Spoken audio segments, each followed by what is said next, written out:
एक बार की बात है, परियों के देश में एक शहर था जहाँ पर फूल परियां एक साथ रहा करती थीं। सभी फूल परियां अपने जीवन में खुश थीं।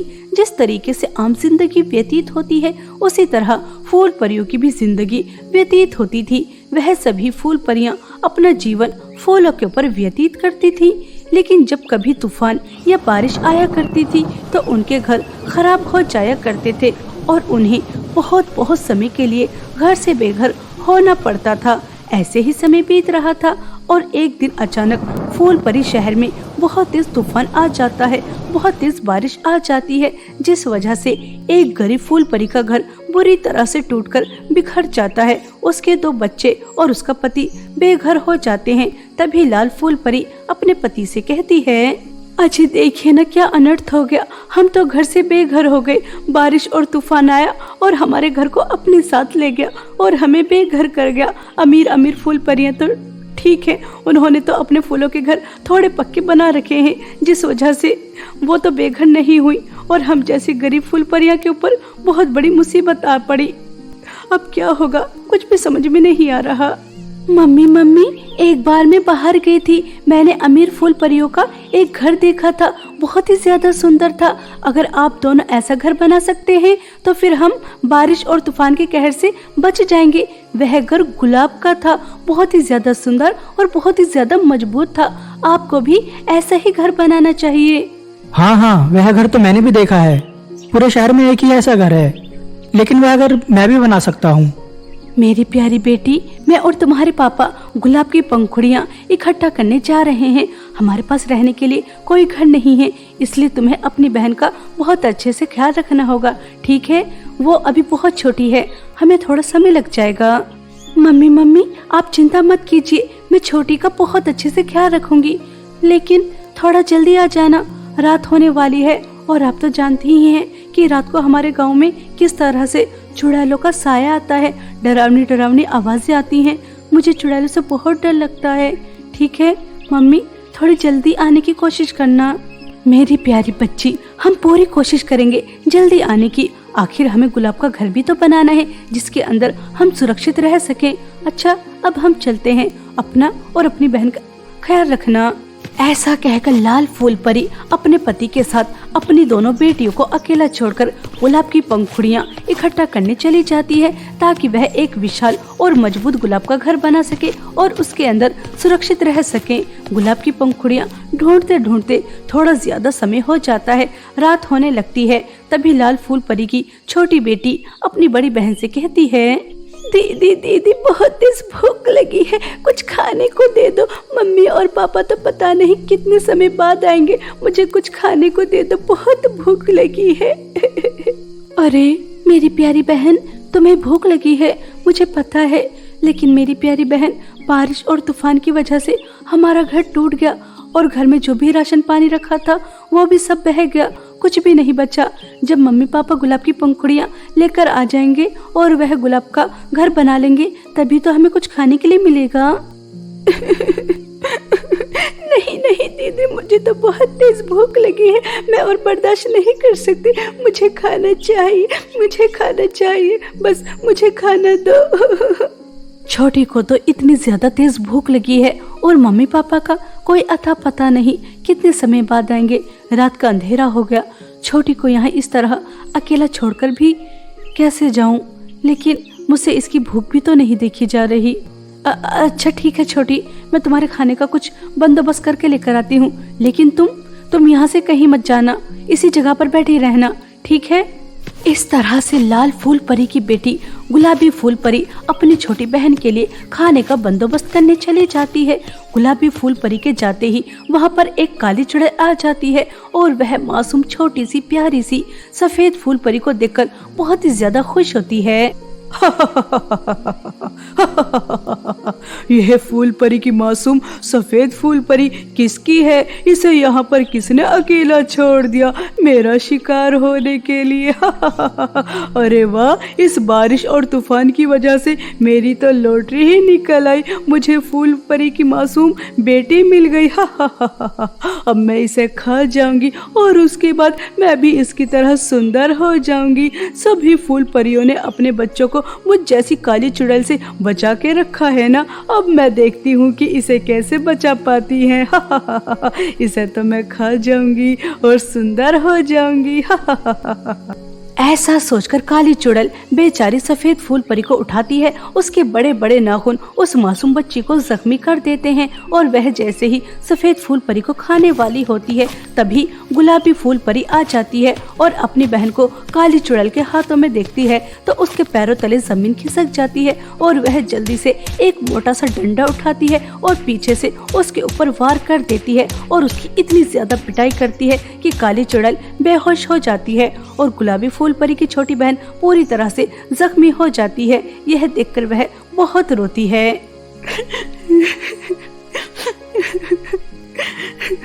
अरे नहीं नहीं मेरी प्यारी बहन, ये तुम्हें क्या हो गया? तुम तो पूरी तरह से जख्मी हो गई। तुम्हारे शरीर से कितने ज्यादा खून निकल रहा है। अगर समय रहते मैं नहीं आती तो काली चुड़ैल तुम्हें खा लेती, लेकिन मैंने तुम्हें कुछ नहीं होने दिया और आगे भी तुम्हें कुछ नहीं होगा। बस मम्मी पापा आते ही होंगे, थोड़ा बर्दाश्त करो मेरी प्यारी बहन, चुप हो जा।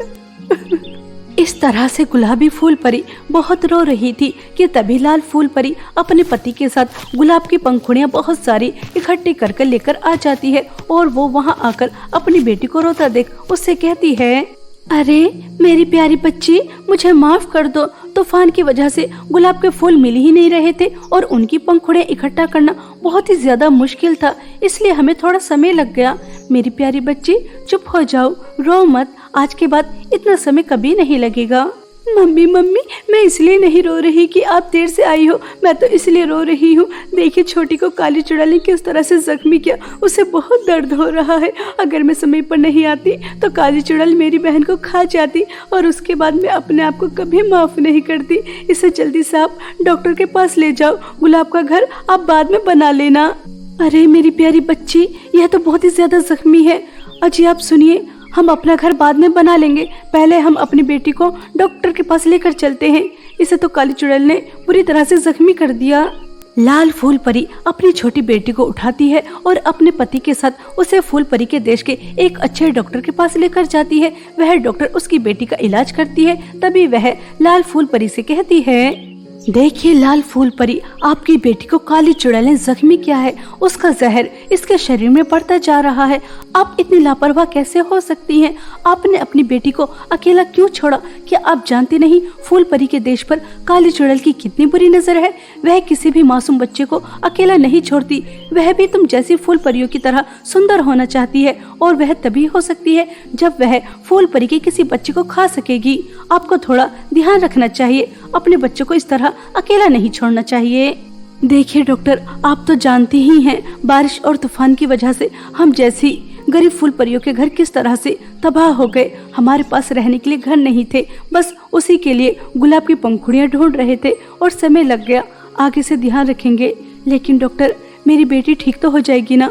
उसे कोई खतरा तो नहीं है? हाँ क्यों नहीं, जहर अभी अंदर तक नहीं गया, अभी ऊपर ऊपर ही है, तो मैं उसे निकाल सकती हूँ, लेकिन थोड़ा समय लगेगा। तुम्हें अपनी बेटी को रोजाना मेरे पास लेकर आना होगा इसका जहर निकलवाने के लिए, ठीक है? और समय पर दवाई देना और आगे से अपने बच्चों का ध्यान रखना। लाल फूल परी अपनी बेटी का इलाज करवाकर घर आ जाती है और उसके बाद लाल फूल परी और उसका पति गुलाब की एक एक पंखुड़ियों से एक बहुत ही ज्यादा सुंदर गुलाब का घर बनाकर तैयार करते हैं। बहुत ही ज्यादा कड़ी मेहनत के बाद बहुत ही ज्यादा सुंदर गुलाब का फूल का घर बनकर तैयार हो जाता है और उसके बाद सभी फूल परियां उनका घर देखने आती हैं और वह एक गुलाब का घर देखकर अचंभित हो जाती हैं।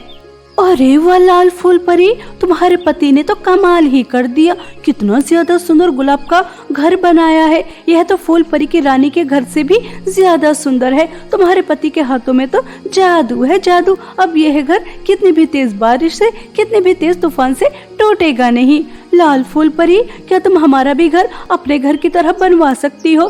तुम्हें मेरी रिंग बहुत पसंद थी ना, लेकिन तुम वह खरीद नहीं सकती थी। मैं वह तुम्हें अपनी रिंग दे दूंगी, लेकिन तुम्हें अपने पति से मेरा घर बनवाना होगा। हाँ हाँ लाल फूल परी, अगर तुम मेरा भी घर अपने घर की तरह बनवा सकती हो तो मैं तुम्हें बहुत सारे पैसे दूंगी। कृपया करके मना मत करना, अपने जैसा घर हमारा भी बनवा देना, क्योंकि तुम्हारे पति ने यह गुलाब का घर बहुत ही ज्यादा सुंदर बनाया है। अरे अरे मेरी प्यारी फूल परियों, यह तुम कैसी बातें कर रही हो? हम सब एक साथ हैं, एक साथ रहते हैं। मैं अपने पति से कहकर तुम्हारा भी गुलाब का घर बनवा दूंगी। अगर ऊपर वाले ने मेरे पति के हाथ में हुनर दिया है तो वह तुम्हारा काम जरूर करेंगे। ऐसा कहकर लाल फूल परी अपने पति से सभी फूल परियों के गुलाब के घर बनवा देती है। सभी फूल परी के गुलाब के घर बन जाने के बाद बहुत ही ज्यादा सुंदर लग रहे थे और बहुत ही ज्यादा मजबूत। अब किसी भी बारिश और तूफान से उनके घर के टूटने का डर नहीं था। लाल फूल परी के गुलाब का घर की चर्चा दूर दूर तक होने लगती है और दूर दूर से उनके पास गुलाब के घर बनवाने के ऑर्डर आने लगते हैं और अब वह बहुत ही ज्यादा पैसे कमाने लगते हैं, जिस वजह से लाल फूल परी और उसका पति अपने दोनों बच्चों के साथ एक हंसी खुशी जीवन व्यतीत करते हैं। अब उनकी जिंदगी में पैसे की कोई कमी नहीं थी, क्योंकि गुलाब के फूल के घर बनने के ऑर्डर बहुत दूर दूर से आ रहे थे। बहुत समय पहले की बात है। रामपुर नामक गांव में सपना अपनी सौतेली बहन दिव्या के साथ रहती थी।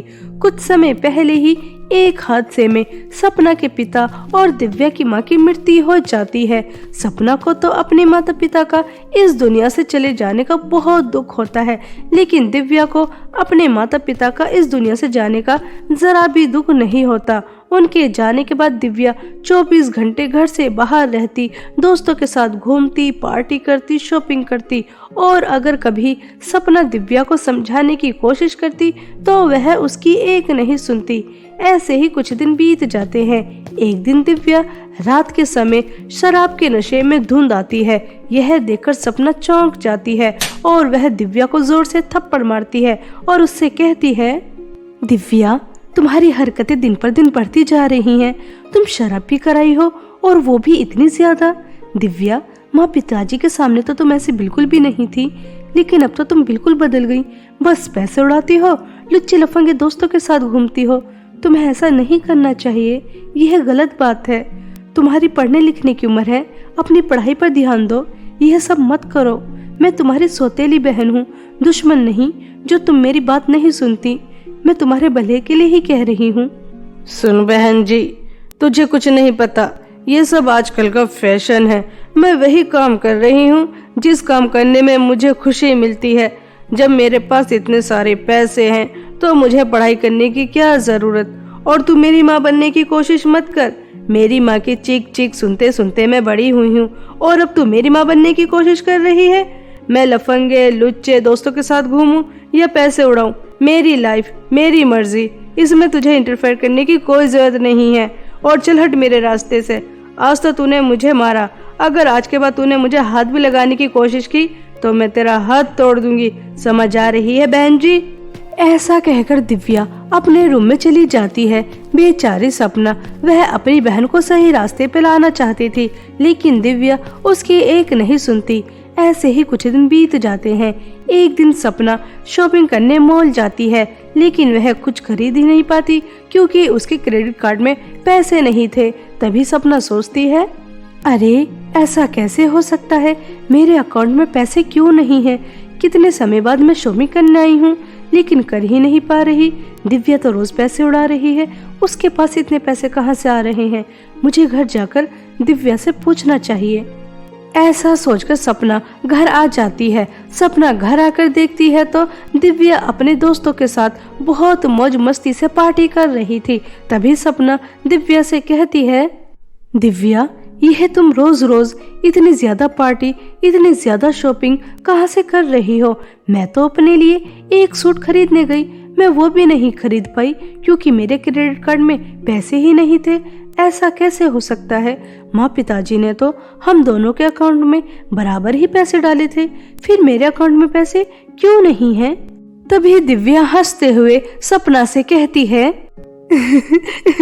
ऐसा इसलिए क्योंकि मैंने चालाकी से तेरे अकाउंट के सारे पैसे अपने अकाउंट में ट्रांसफर करा लिए हैं। अब तेरे अकाउंट में एक भी रुपया नहीं बचा। सिर्फ यही नहीं, घर की सारी प्रॉपर्टी भी मैंने अपने नाम कर ली है। तेरे हिस्से में कुछ भी नहीं है। और अगर तू चाहती है कि मैं तुझे धक्के मारकर इस घर से बाहर ना निकालूं, तुझसे जैसा मैं कहती हूँ तुझे बिल्कुल वैसा ही करना होगा।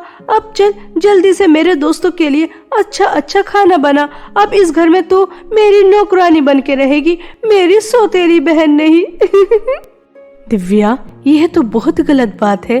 तुमने मेरा हिस्सा अपने नाम क्यों किया? अगर तुम्हें अपना हिस्सा लेना था तो ले लेती, मेरा हिस्सा तो मेरे लिए छोड़ देती। तुम्हें ऐसा नहीं करना चाहिए था। तुम तो बहुत बुरी हो, बहुत बुरी। सपना के इतना कहते ही दिव्या को अपने दोस्तों के सामने इंसल्ट महसूस होती है। तभी वह अपने दोस्तों के सामने ही सपना की बहुत पिटाई करती है और उसके बाद उससे कहती है, तू मेरे घर की नौकरानी बनने की भी काबिल नहीं है। मैंने सोचा कि तू मेरे घर में नौकरानी बनकर काम करेगी तो तुझे 2 समय का खाना मिलता रहेगा, पहनने के लिए कपड़े मिलते रहेंगे, लेकिन तुझे ये सब कुछ नहीं चाहिए। निकल जा मेरे घर से और दोबारा से इस घर की तरफ आंख उठाकर भी मत देख लेना, वरना मैं तेरी आंख निकाल दूंगी। दिव्या, तुम मेरे साथ ऐसा कैसे कर सकती हो? मैं कहाँ जाऊंगी, कहाँ रहूंगी? मेरे पास तो रहने की कोई जगह ही नहीं है। मुझे घर से बाहर मत निकालो। मैं तुम्हारे आगे हाथ जोड़ती हूँ, कृपया करके मुझ पे थोड़ा रहम करो। मैं कहाँ जाऊंगी? ऐसा कहकर सपना दिव्या के सामने बहुत गिड़गिड़ाती है, लेकिन दिव्या सपना की एक नहीं सुनती और उसे धक्के मारकर घर से बाहर निकाल देती है। बेचारी सपना के पास कुछ नहीं बचता, ना पैसे, ना सर छुपाने के लिए छत। सपना इधर से उधर ऐसे ही भटकती रहती है। तभी सपना एक जगह बैठकर अपने माता पिता को याद करके बहुत रोती है। माँ, पिताजी, आप दोनों हमें इतनी जल्दी अकेला छोड़कर क्यों चले गए? देखो, आप दोनों के इस दुनिया से जाने के बाद दिव्या कितनी बदल गई। मैंने कभी उसे सौतेला नहीं समझा, सगी बहन की तरह समझा। उसे हमेशा समझाती रही कि तुम गलत रास्ते पर हो, सही रास्ते पर आ जाओ, लेकिन उसने मेरी एक नहीं सुनी और सब कुछ अपने नाम कर कर मुझे घर से बाहर निकाल दिया। वो मुझे कुछ नहीं समझती। अब मैं कहाँ जाऊँ, क्या करूँ, कहाँ रहूं? मुझे तो कुछ भी समझ में नहीं आ रहा।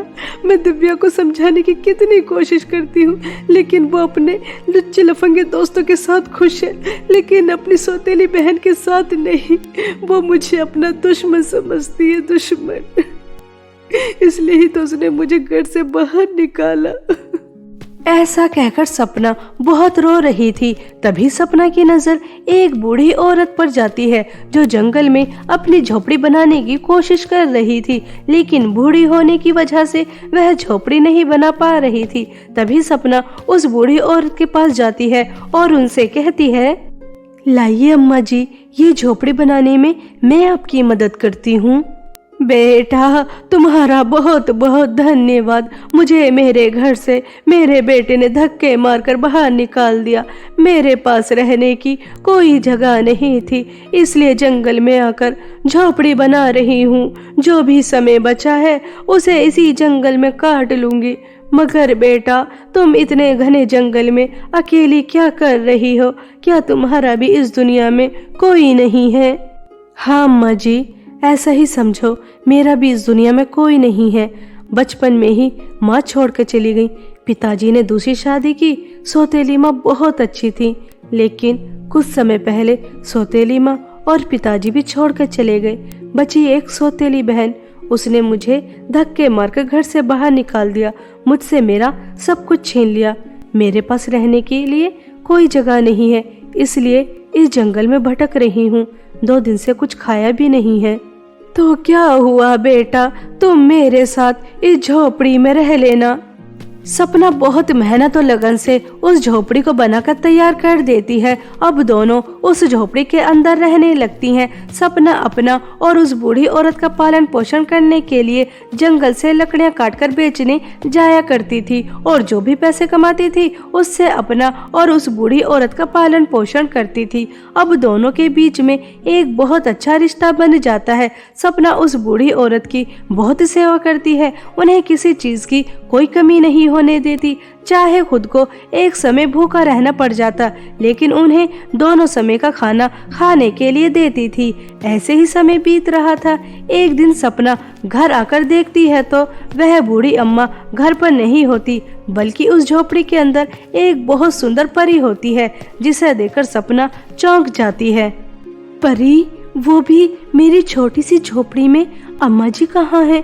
आपने उनके साथ कुछ बुरा तो नहीं किया? बताइए ना, अम्मा जी कहाँ हैं? सपना, घबराओ मत, मैं ही तुम्हारी अम्मा हूँ। मैं तुम्हें बताती हूँ। एक बार की बात है, परीलोक में रानी माँ ने संत साधुओं की दावत की थी। जाने अनजाने में मैंने उनकी बेइज्जती कर दी। तभी उन्होंने मुझे श्राप दिया कि तुम पृथ्वी पर एक बुढ़िया का जीवन यापन करोगी, और अगर पृथ्वी पर किसी ने तुम्हारी सच्चे मन से सेवा की तो तुम अपने असली रूप में आ जाओगी। लेकिन ऐसा नहीं होगा, क्योंकि पृथ्वी पर तुम्हें ऐसे लोग नहीं मिलेंगे जो तुम्हारी सच्चे दिल से सेवा करें। लेकिन तुमने उन्हें गलत साबित कर दिया। तुम बहुत अच्छी हो, तुमने मेरी सच्चे मन से सेवा की, इसलिए मैं तुम्हारी मदद करना चाहती हूँ। तुम्हें एक जादुई गुलाब देती हूँ। इस गुलाब को तुम जहाँ भी लगाओगी, वहाँ यह गुलाब एक जादुई विशाल गुलाब के घर के रूप में तुम्हारे सामने आ जाएगा। तुम्हें कभी किसी चीज की कोई कमी नहीं होगी।